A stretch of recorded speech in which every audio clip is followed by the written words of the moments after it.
மாவட்ட செயலர் உட்பட எந்தெந்த அணி அணிஞ்சிருக்காங்க, மொத்தமாக அணிஞ்சிருக்காங்களா, எவ்வளோ பேர் இன்னைக்கு கட்சியில் அணிஞ்சிருக்காங்கன்னா தமிழ்நாடு முழுக்க தொடர்ச்சியாக நடந்திருக்கு. எப்படி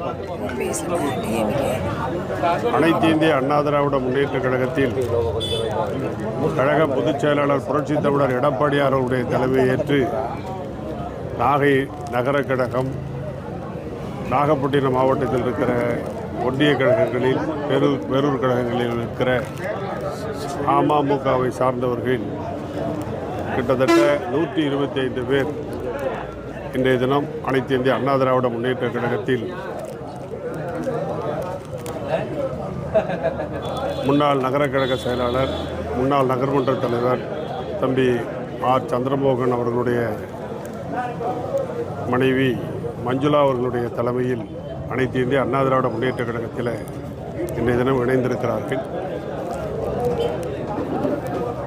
அமமுகவை சார்ந்த கழகத்தவர்கள் கிட்டத்தட்ட இல்லை என்று சொல்லுகிற அளவுக்கு எல்லோருமே பல நேரங்களில் இணைந்திருக்கிறார்கள். இது முற்று பெறுகிற ஒரு ஒன்றாக இந்த நிகழ்ச்சி நடைபெற்றிருக்கிறது. இன்னும் யாரேனும் ஒரு சிலர் இருந்தால் அவர்களும் வந்து சேருவார்கள். பாஜக இல்லைன்னா அதிமுக கூட வரலாம் அப்படின்னு சொல்லி கூட்டணி குறித்த கேள்விகளுக்கு கழகத்தினுடைய பொதுச் செயலாளர் புரட்சித் தமிழர் எடப்பாடியார் அவர்கள்தான் கருத்து சொல்வார்கள். இன்னும் காலம் அதிகம் இருக்கிறது. எனவே எதிர்பார்க்கிற கட்சிகள் கூடுதலாகவே வந்து சேர்வார்கள் என்று எதிர்பார்க்கிறோம். இப்போ ஓபிஎஸ் அணியில் இருக்கிறவங்களும் அதிமுகவில் வந்து இணைகிறாங்க, அமமுகவும் இணைகிறாங்க. தொடர்ச்சியாக எல்லாமே ஒன்று சேர்றதுக்கு டிடிவி தினகரனும் அதிமுக வரதுக்கு உண்டான முன் உதாரணம், முன் வாய்ப்பு அப்படின்னு அரசியல் விமர்சகர் சொல்கிறாங்க.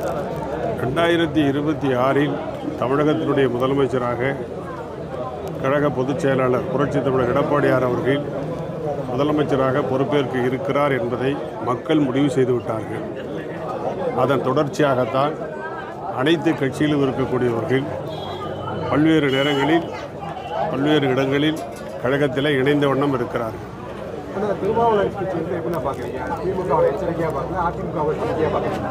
அதான் காலம் அதிகம் இருக்கிறது, பொறுத்திருந்து பார்ப்போம்.